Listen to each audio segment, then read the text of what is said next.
والمسلم لا يفعل الحرام فإن قال لها إذا ولدت فأنت طالق فولدت ثم أتت بولد آخر فهي رجعة معناه من بدء آخر وهو أن يكون. بسم اللہ الرحمن الرحیم. ومن طلق امرأته. صورت مسئلہ یہ ہے ایک آدمی نے اپنی بیوی کو طلاق دی اور جب طلاق دے رہا ہے وہ حاملہ ہے. یہ طلاق دینے کے بعد جو ہے نا اس نے بچہ جنم دیا, ٹھیک ہے, اور یہ کہہ رہا ہے کہ میں نے اس سے جماع نہیں کیا ہے, تو اس صورت میں اس کی بات کو رد کر دیا جائے گا اور یہ اگر رجوع کرنا چاہے گا تو اس کو رجوع کرنے کا بھی حق رہے گا, کیونکہ یہاں شریعت اس کی بات کی تکذیب کر رہی ہے. جو یہ کہہ رہا ہے میں نے جماع نہیں کیا اس کے بغیر طلاق دیا ہے, تو پھر حمل کہاں سے آیا ہے؟ تو حمل بتا رہا ہے, جھوٹ بول رہا ہے, اسے جماع کیا ہے. یا بچہ پیدا ہوا, تو بچہ کہاں سے پیدا ہوا ہے؟ اسی کے حمل سے پیدا ہوا ہے. تو جو یہ کہہ رہا ہے میں نے جماع نہیں کیا, یہ بچہ اس کی تکذیب کر رہا ہے. تو یہاں اس کی بات نہیں مانی جائے گی, یہی سمجھا جائے گا اس نے وطی کے بعد طلاق دی ہے اور وطی کے بعد رجوع کا حق رہتا ہے, اس لیے اگر یہ رجوع کرنا چاہے گا تو اس کو رجوع کا حق دیا جائے گا. یہی وجہ ہے کہ اس وطی کی وجہ سے یہ محسن بھی ہو جائے گا. آپ نے پڑھا محسن کے احکام کچھ اور ہوتے ہیں, غیر محسن کے کچھ اور ہوتے ہیں. تو جب محسن ہو جائے گا تو اس کو رجعت کا حق بطری کے اولا ملے گا. باقی متن میں آتا ہے بچہ پیدا ہوا, بچے کی پیدائش جو ہے یہ طلاق سے جو ہے پہلے ہونی چاہیے. یعنی بچہ پیدا ہو گیا پھر طلاق دے رہا ہے اور کہہ رہا ہے میں جماع کے بغیر طلاق دی ہے. اگر بچہ طلاق کے بعد پیدا ہوا پھر رجوع کا حق نہیں رہے گا, کیونکہ جب طلاق دے دی بچہ پیدا ہوا, جو ہی بچہ پیدا ہوا عدت کیا ہو گئی, ختم ہو گئی, تو وہاں پھر رجوع کا احتمال نہیں ہوتا ہے. جس بچے کی پیدائش پہ ہم رجوع کا حق دے رہے ہیں وہ بچہ ہے کہ جو پہلے پیدا ہوا پھر طلاق دی ہے. اب اس کی عدت جو ہے وہ ہے آگے 3 حیض ہوگی, یہ وضع حمل نہیں ہوگی. تو یہ بچہ طلاق سے پہلے پیدا ہونا چاہیے, اس کے بعد اس کو جو ہے رجعت کا حق ملے گا. اگر طلاق کے بعد بچہ پیدا ہوا ہے پھر رجعت کا حق حاصل نہیں ہوگا. فَإِنْ خَلَا بِهَا وَأَغْلَقَ بَابًا. ایک آدمی نے جو ہے نا عورت کے ساتھ خلوت صحیحہ کر دی, یا ایک کمرہ تھا یا کھلا ایک حال تھا, درمیان میں سے پردہ لٹکا دیا, یہ دروازہ تھا دروازہ بند کر دیا. یہ کرنے کے بعد اب کہتا ہے طلاق دے دی اور کہتا ہے میں نے جماع نہیں کیا اس سے, تو یہاں اس کی بات مانی جائے گی اور رجعت کا حق نہیں دیا جائے گا. کیوں؟ اس لیے کہ یہاں وطی سے مقصد یہ ہوتا ہے, یہ خلوت سے یا وطی سے, کہ اس کی ملک مستحکم پختہ ہو جائے. کس کی؟ مرد کی. اب جب وہ خود اپنے ملک زائل کرنا چاہ رہا ہے تو ہم کون ہوتے ہیں روکنے والے؟ اپنا حق ثابت کرے, اقرار کرے, ٹھیک ہے ہم مان لیں گے وطی نہیں کی, اس کو رجعت کا حق نہیں رہے گا. اور یہاں پر ایسا سیکھ مل رہی ہے کہ یہ جھوٹ بول رہا کسی مفاد کے لیے, شریعت کا کوئی ایسا حق یہاں نہیں دبایا جا رہا. وہ تب ہوتا کہ بچہ پیدا ہو جاتا یا حمل ہوتا تو ہم پھر سوچتے شاید بچے سے بچنا چاہتا ہے یا یہ چاہتا ہے حمل میرے ذمہ میں نہ آئے. یہاں کوئی ایسا سین نہیں ہے, صرف خالص اپنا حق ثابت کر رہا ہے, تو ثابت کرنے دیں گے اور کہیں گے ہاں واقعی آپ نے جماع نہیں کیا ہے, اب آپ کو رجعت کا حق نہیں ہے. باقی رہا مہر کا مسئلہ, مہر عورت کو یہاں پورا ملے گا, اس لیے کہ مہر کی تکمیل جو ہے وہ خلوت صحیحہ سے ہو جاتی ہے, وہاں پر جماع لازمی نہیں ہوتا. تو چونکہ خلوت ہو گئی ہے مہر پورا ہوگا, اور اس کو جو مہر دینا پڑے گا عورت کو پورا مہر دے گا, اس کے اس اقرار کی وجہ سے کہ میں نے جماع نہیں کیا, مہر کو آدھا نہیں کیا جائے گا. یہاں خطرہ ہے, شاید یہ مہر سے بچنا چاہ رہا ہو, یہاں اس کی بات نہیں مانیں گے اور کہیں گے مہر پورا دو, کیونکہ مہر کی تکمیل بزو کے سپرد کرنے سے ہوتی ہے اور وہ اپنی بزو آپ کے مکمل سپرد کر چکی ہے. وہ آپ کی کمزوری ہے کہ آپ نے اس سے نفع نہیں اٹھایا ہے. فَإِنْ وَاجَعَهَا. ایک آدمی نے جو ہے نا بیوی کو طلاق دی اور طلاق دینے کے بعد کہتا ہے میں نے اس سے جماع نہیں کیا، پھر رجوع بھی کر لیا، رجوع ہو گیا، بات ختم، عورت عدت گزارنے لگی اور اس نے یہ اقرار بھی نہیں کیا میری عدت ختم ہو گئی، کچھ بھی نہیں کہا۔ یہ کرنے کے بعد عورت 6 مہینے یا 2 سال سے کم کہ عرصہ میں بچہ پیدا کر کے لائی، تو بچہ پیدا ہونے سے یہ بات ثابت ہوگی کہ یہ رجعت صحیح تھی،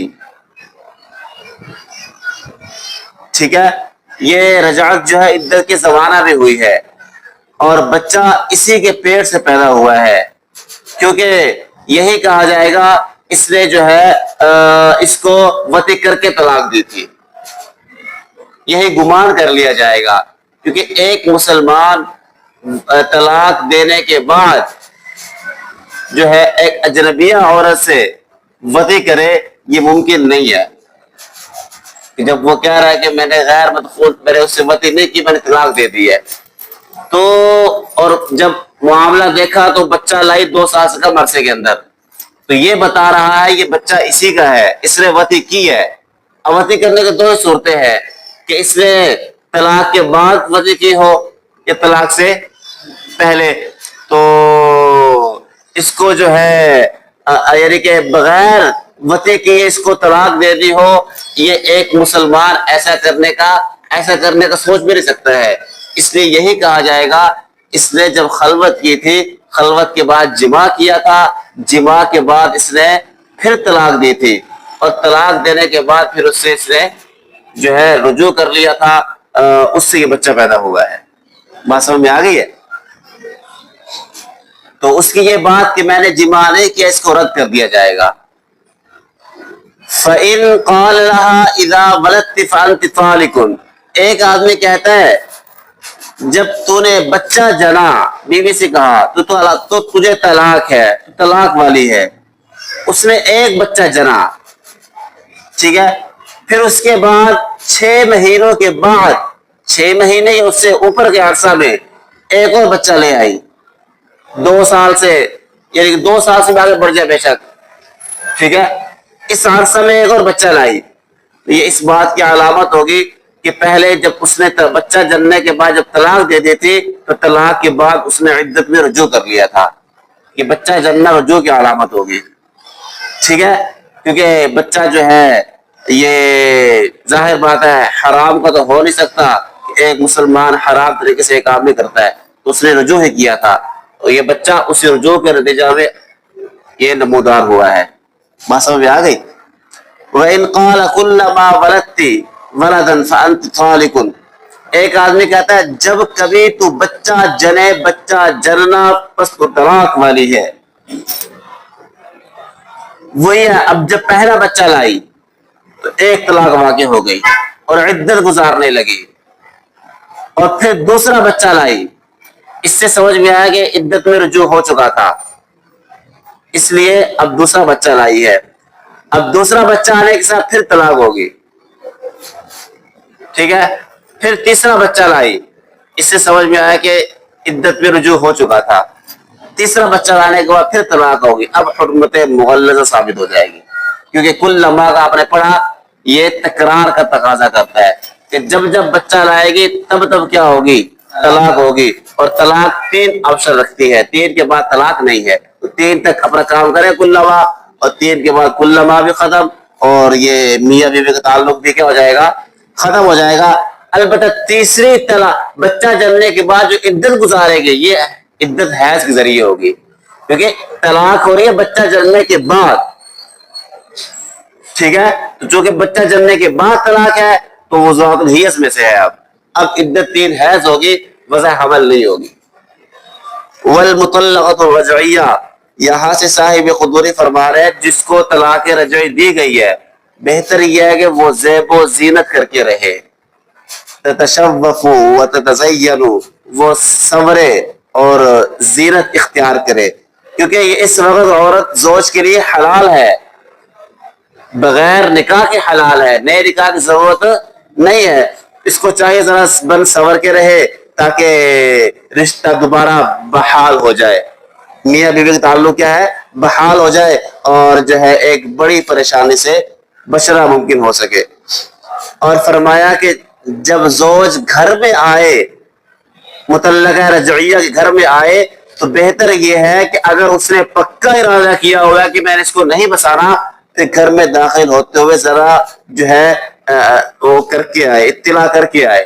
مثلا اجازت لے لے، یا پاؤں کی آہٹ کے ذریعے سے، یا کھنگار لے، کچھ نہ کچھ اشارہ کرے جس سے پتہ چلے اب یہ گھر میں آیا ہے، تاکہ عورت جو ہے اپنا آپ کیا کر لے، سیٹ کر لے. کہ ایسا نہ ہو یہ گھر میں داخل ہو اور عورت کو ایسا کھلا ہوا حصہ نظر آئے جس سے رجعت ثابت ہوتی ہو، اور بغیر ارادے کے یہ دیکھے اور شہوت کے ساتھ دیکھے اور رجعت ثابت ہو جائے، اس کا ارادہ بھی نہیں تھا، یہ پھر طلاق دے گا تو اس کی عدت لمبی ہو جائے گی.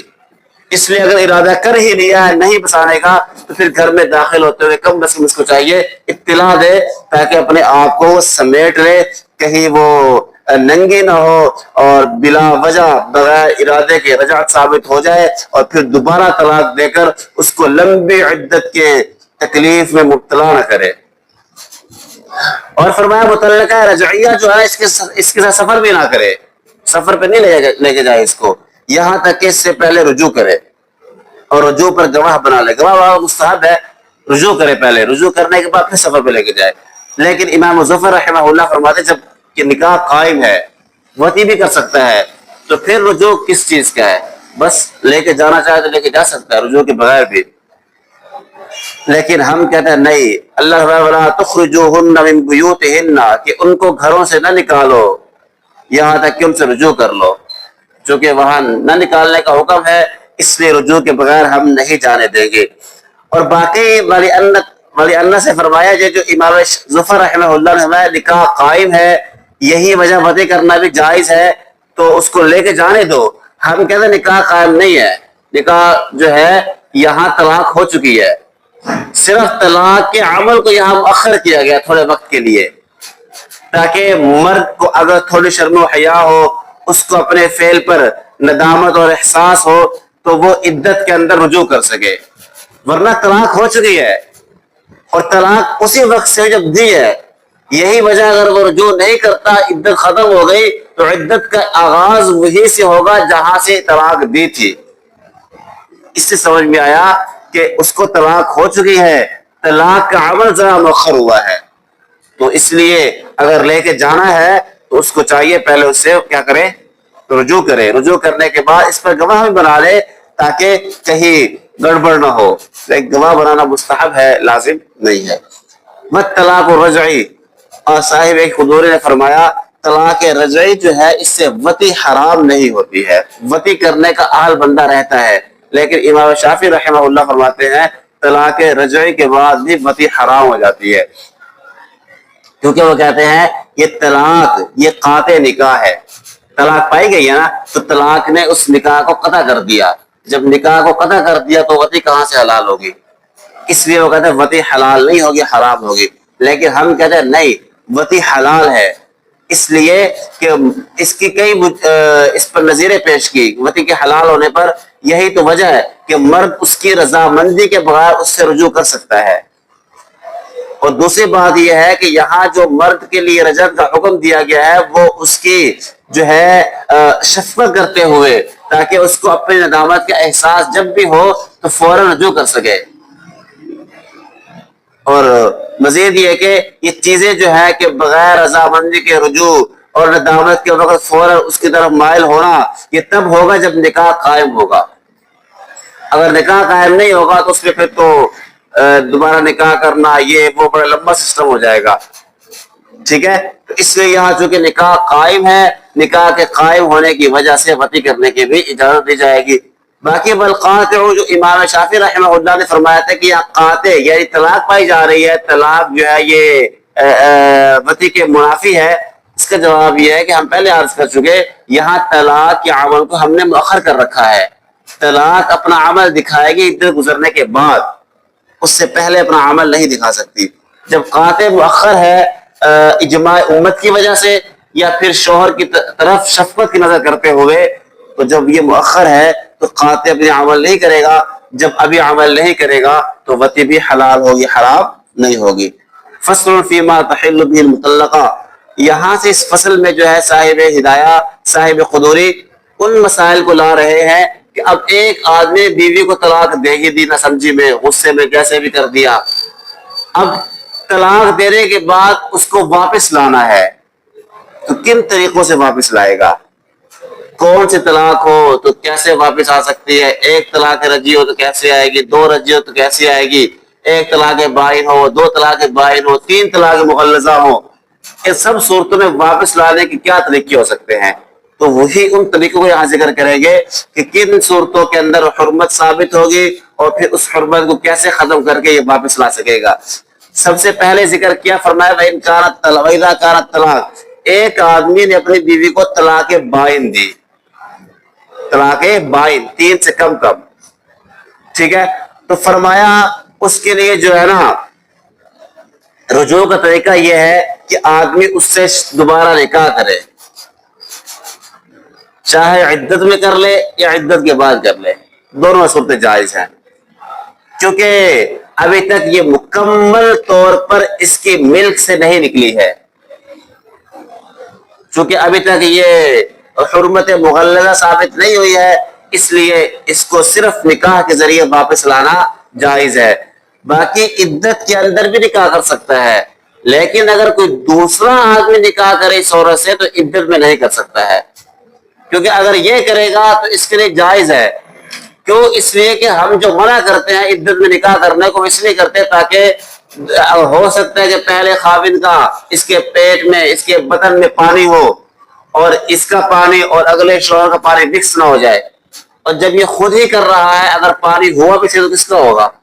اسی کا ہوگا، تو اس لیے اگر خود کرنا چاہتا ہے نکاح تو عدت کے اندر بھی کرنا چاہے تو اس کو نہیں روکا جائے گا، ٹھیک ہے، کیونکہ یہاں اشتباہ ماں کا یا اشتباہ نسب کا کوئی جو ہے وہ خطرہ نہیں ہے۔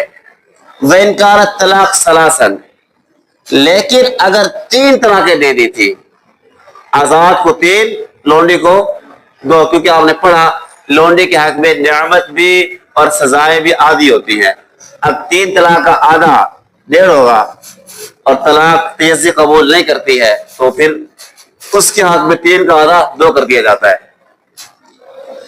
تو 3 طلاق کی عورت کے حق میں کیا حرمت مغلظہ، اور لونڈی کے حق میں 2 طلاقیں حرمت مغلظہ ثابت کرتی ہیں۔ تو فرمایا اگر لونڈی کو 2 طلاقیں دے چکا یا آزاد کو 3 دے چکا، اب کیسے حلال کر سکیں گے؟ فرمایا اب حلال ہونے کا ایک ہی طریقہ ہے، وہ یہ ہے کہ یہ دوسرے آدمی سے نکاح صحیح کرے اور پھر وہ اس کے ساتھ دخول کرے، اس کے بعد وہ مر جائے دوسرا خاوند یا بخوشی طلاق دے دے، پھر یہ عورت عدت گزارے، عدت گزارنے کے بعد اب پہلے خاوند کے لیے حلال ہوگی، جس کو حلالہ کہتے ہیں، ٹھیک ہے۔ باقی اس پر دلیل کیا ہے حلالہ پر؟ تو دلیل آیت کریمہ ہے فَإِن طَلَّقَهَا فَلَا تَحِلُّ لَهُ مِن بَعْدُ حَتَّى تَنكِحَ زَوْجًا غَيْرَهُ، کہ نہیں ہے حلال 3 طلاق کے بعد یہاں تک کہ نکاح کرے زوج سے۔ اب اس آیت کے اندر جو ہے نا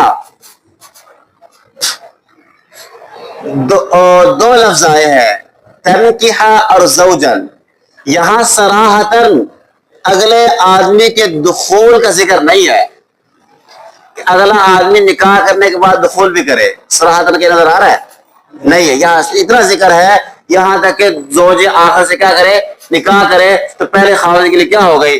حلال ہو گئی۔ تو یہاں پر زوج ثانی کا جو دخول ہے وہ اشارۃ النص سے ثابت ہو رہا ہے، وہ ایسے دیکھو لفظ کے اندر آیت کے اندر 2 لفظ ہے، تنکیحا زوجن، اب دیکھو زوج کا لفظ بتاتا ہے کہ یہاں نکاح ہے، زوجیت کب قائم ہوتی ہے؟ جب کیا ہو؟ نکاح ہو، نکاح کے بغیر زوجیت قائم ہوتی ہے؟ تو زوجن کے اندر نکاح کا لفظ موجود ہے، یہاں تک کہ وہ زوج آخر کرے، یعنی زوج آخر سے نکاح کرے، تو جب زوجن کے لفظ کے اندر خود نکاح کے معنی موجود ہے تو پھر تنکیحا کا معنی بھی اگر نکاح کرے تو تحصیل حاصل ہوگا، یہ اعادہ لفظ ہوگا، تو یہ تو تحصیل حاصل تو اچھی بات نہیں ہے، تکرار تو اچھی بات نہیں ہے، تو پھر کچھ ایسا معنی کرے جس سے افادہ پیدا ہو, کوئی نئی چیز حاصل ہو, وہ یہ کہ پھر ہم تنکیہ کو کر دیں گے وتی کے معنی میں, کہ تنکیہ کا معنی ہے وتی, یہاں تک کہ دوسرا زوج وتی کرے. اس معنی میں کرنے سے کلام میں جدت پیدا ہوگی, کلام سے ایک افادیت, ایک نیا معنی حاصل ہوگا. تو کلام کو افادے والے معنی پر محمول کرنا بہتر ہوتا ہے اعادے والے معنی پر محمول کرنے سے. اس لیے اشارۃ النص سے ثابت ہوا کہ زوج آخر صرف نکاح نہیں کرے بلکہ وطی بھی کرے, دخول بھی کرے. اگر اس آیت سے آپ ثابت نہ بھی کریں تو کوئی بات نہیں, دخول کو ہم دیگر نصوص ثابت کریں گے, بہت ساری احادیث سے ثابت ہے. حضور صلی اللہ علیہ وسلم نے فرمایا کہ لا تحل للاول, کہ پہلی کے لیے حلال نہیں ہوگی, حتی تذوقا, یہاں تک کہ چکھے دوسرے کے شہد کو. شہد سے مراد وطی, اور یہ بہت ساری روایات میں موجود ہے. تو یہ روایات جو ہے مشہورہ کے درجہ میں ہو جائے گی, اور حدیث مشہور کے ذریعے سے کتاب اللہ پر زیادتی جائز ہوتی ہے, ہم زیادتی کریں گے اس کے ذریعے سے. اگر وہ آپ نہ مانے تو پھر ہم احادیث کو لے کر اس کلام پر زیادتی کر لیں گے, وہ بھی ہمارے لیے جائز ہے. باقی اس میں روایات کسی نے بھی اختلاف نہیں کیا دخول کے بارے میں, صرف سعید ابن مسیب رضی اللہ تعالی عنہ نے اختلاف کیا ہے, لیکن ان کے اختلاف کو معتبر نہیں مانا جائے گا. اگر کسی نے ان کے قول کو لے کر فیصلہ کر بھی دیا تو قاضی کا فیصلہ معتبر نہیں ہوگا, کیونکہ ایک شخص کی بات جو ہے امت کے اجماع کو نہیں توڑ سکتی ہے. باقی ہم نے کہا دخول کرے, فرمایا پیر صاحب دخول کے اندر علاج شرط ہے, صرف داخل کرنا شرط ہے, انزال شرط نہیں ہے. داخل کر دیا, دونوں یعنی کہ خطانین شرم گاہیں آپس میں مل گئی, بس حل ثابت ہو جائے گی پہلے کے لیے. انزال شرط نہیں ہے, کیونکہ انزال ایک امر زائد ہے, یہ جو ہے اس وطی کے ایک کمال کا درجہ رکھتی ہے, لیکن یہ اس دخول کا حصہ نہیں ہے. ٹھیک ہے, دخول برائے دخول کافی ہے, انزال شرط نہیں ہے. انزال نہ بھی ہوا تب بھی حرمت یہ پہلی کے لیے کیا ہو جائے گی, حلال ہو جائے گی.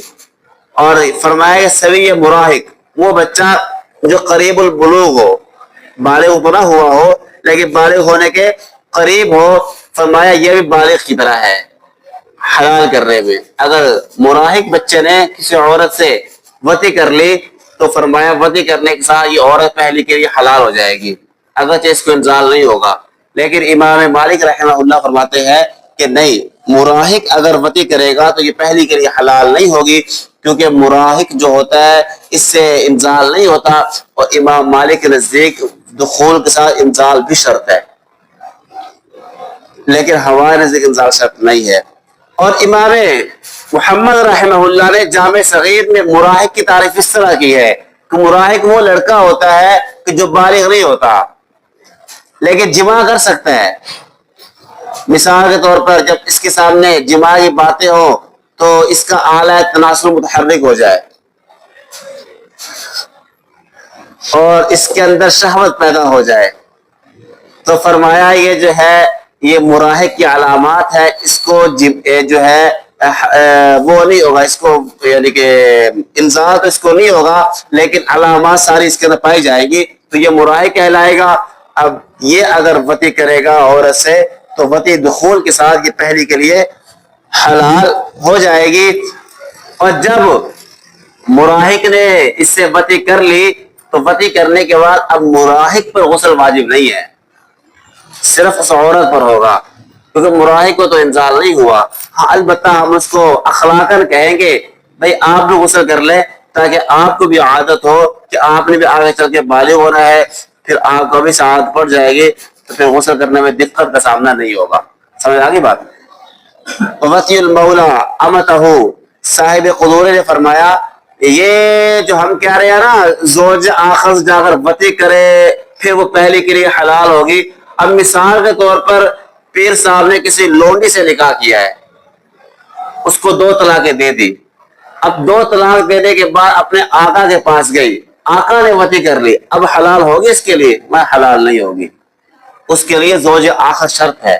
کہ دوسرے آدمی سے نکاح کرے، دوسرا شوہر وطی کرے، اور آقا نے ایسے شوہر کے وطی نہیں کی بلکہ اپنے مملوکیت کے اعتبار سے، مالک ہونے کے اعتبار سے، اپنے مال ہونے کے اعتبار سے اس کو استعمال کیا اس نے.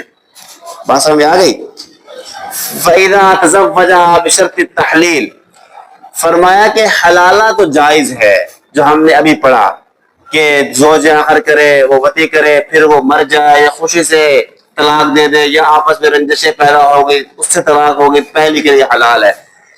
لیکن حلالہ کی شرط سے نکاح کرنا کہ آج سے نکاح کر رہی ہو، مجھے طلاق دو گے کیونکہ میں نے پہلے خاوند کے پاس جانا ہے، اس شرط پر نکاح مکروہ ہے. انہی کے بارے میں اللہ کے نبی نے فرمایا لعن اللہ المحلل والمحللہ، حلالہ کرنے والا اور حلالہ کروانے والے دونوں پر اللہ کی لعنت ہوتی ہے. یہ انہی کے بارے میں ہے جو شرط لگا کر حلالہ کرواتے ہیں. ٹھیک ہے، اگر شرط لگا کر حلالہ کروا لیا، اس نے طلاق بھی دے دی، کیا ہوگا؟ یہ پہلی کے لیے حلال ہو جائے گی. آپ نے پڑھا ہے نکاح شروط فاسدہ سے فاسد نہیں ہوتا.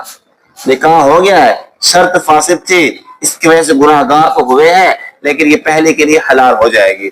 لیکن امام ابو یوسف رحمہ اللہ فرماتے ہیں اگر شرط کے ساتھ حلالہ کروایا ہے تو پہلی کے لیے حلال نہیں ہوگی، اس لیے کہ یہ نکاح موقع ہو جائے گا. جب نکاح موقع ہے تو نکاح ہی فاسد ہے، جب نکاح ہی فاسد ہے تو یہ حلالہ کیسے ہوگا؟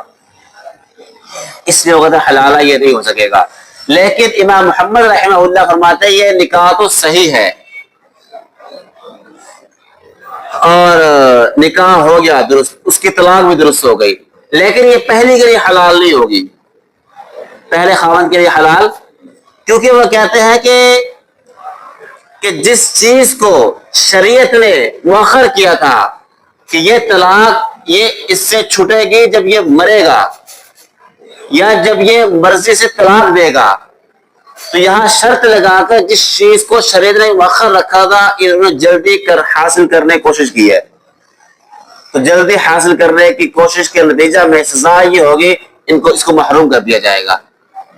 اب یہ پہلی کے لیے حلال نہیں ہو سکے گی. یہ بالکل ایسے ہے جیسے وارث کا حق مورث کی میراث کا ہوتا ہے، لیکن اس کو قتل کر دے تو قتل کرنے کے ساتھ وہ حق جو شریعت نے مؤخر رکھا تھا کہ مرنے کے بعد آپ کو ملے گا، اس وارث نے جلدی حاصل کرنے کی کوشش کی، اس کو قتل کرنے کے ساتھ اس کو کیا کیا جاتا ہے؟ محروم کر دیا جاتا ہے. جہاں بھی اس عورت نے جلدی کی حق حاصل کرنے کی تو ہم اس کو بطور سزا یہ کریں گے، اس کو ہم کہیں گے آپ پہلے خاوند کے لیے حلال نہیں ہو. لیکن راجح قول یہ ہے کہ حلال ہو جائے گی، البتہ یہ گناہ گار ہوں گے، ان پر اللہ کی لعنت برسے گی. وَإِذَا طَلَّقَ الْحُرَّ، فرمایا ایک آدمی نے آزاد عورت کو ایک یا دو طلاقیں دی اور اس کی عدت گزر گئی، ٹھیک ہے، اس نے زوج آخر کر لیا، زوج آخر کرنے کے بعد پھر یہ پہلے خاوند کے پاس آئی، اس سے پھر طلاق وغیرہ ہو گئی، عدت گزر گئی، اب پہلے خاوند کے پاس آئی، طلاق کتنے لے کر گئی تھی؟ ایک یا دو. اب جو پہلے خاوند کے پاس دوبارہ لوٹ کر آئے گی کتنی طلاقیں لے کر آئے گی؟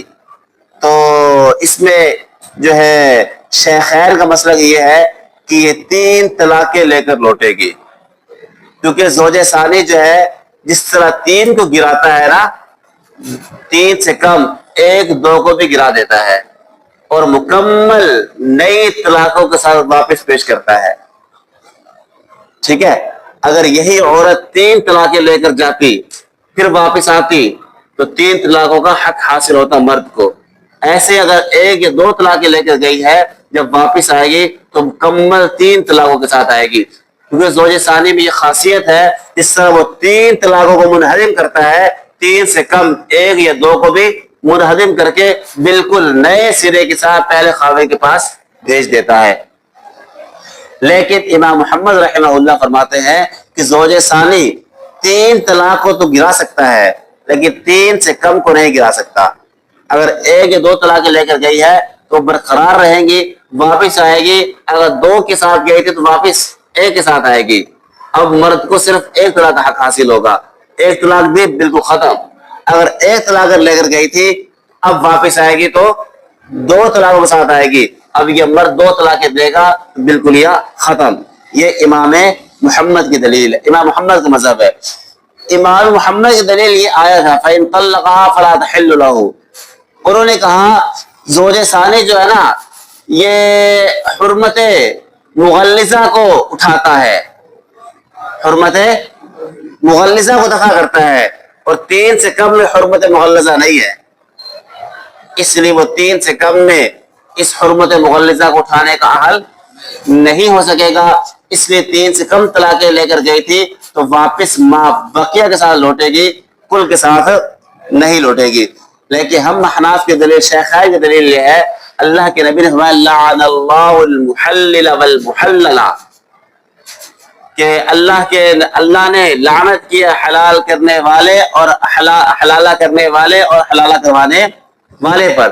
یہاں پر اس کو مطلق محلل کہا گیا ہے. یہاں اس حدیث میں کوئی ذکر نہیں ہے کہ وہ کیا کہتے ہیں 1 طلاق یا 2 طلاق لے کر گئی تھی حلال ہوگی یا نہیں ہوگی.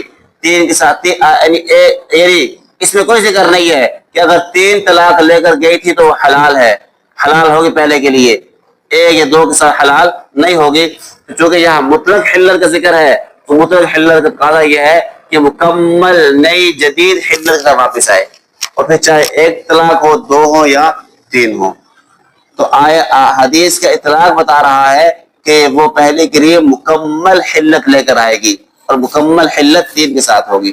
وَإِذَا طَلَّقَهَا ثَلَاثًا, ایک آدمی نے بیوی کو 3 طلاق دی, بیوی کہتی ہے میری عدت گزر چکی ہے اور میں نے آگے نکاح بھی کر لیا تھا اور اس نے میرے ساتھ دخول بھی کر لیا تھا, پھر اس نے مجھے طلاق دے دی تھی اور میری عدت بھی ختم ہو گئی تھی, اب آپ مجھ سے نکاح کریں. تو یہ مرد دیکھے جو عرصہ گزرا ہے سارے کام ہو سکتے ہیں, اگر ہو سکتے ہیں تو تصدیق کر دے اس کی, اور اس سے نکاح کرنا چاہے تو نکاح کر لے, کیونکہ یہ ایک معاملہ ہے, اور معاملہ اگر کسی کے خلاف نہ جا رہا ہو تو اس میں ایک شخص کی گواہی معتبر ہوتی ہے. تو یہاں چونکہ کسی خلاف معاملہ نہیں جا رہا اس لیے اس عورت کی بات مان لے, کوئی حرج نہیں ہے. اور یہ ایک دینی معاملہ بھی ہے, دینی معاملے کے اندر بھی ایک آدمی کی گواہی معتبر ہوتی ہے, جبکہ خاص طور پر اس کے خلاف کوئی ایسا کوئی واقعہ یا اس کے خلاف کوئی ایسی چیز پائی بھی نہ جا رہی ہو جو اس کی بات کو رد کر رہی ہو. تو وقت بھی پورا ہو رہا ہے اور وہ کہہ رہی ہے تو مان لے, کوئی حرج نہیں ہے. اور باقی کتنی مدت کے درمیان میں ہونا ضروری ہے, کم سے کم کہ ہم سمجھیں کہ سارے کام ہو گئے ہیں, تو فرمائے اس کی وضاحت انشاءاللہ ہم باب العدت میں کریں گے. وہاں پر بتائیں گے کہ کتنی عدت کم از کم درمیان میں ہوگی تو ہم سمجھیں گے سارے کام ہو گئے ہیں, اور اس سے کم ہوئی تو ہم سمجھیں کہ سارے کام نہیں ہوئے. اس کی وضاحت انشاءاللہ اس موقع پر کریں گے. یہی تک کافی ہے, زندگی باقی تو انشاءاللہ پھر باقی دیکھیں گے.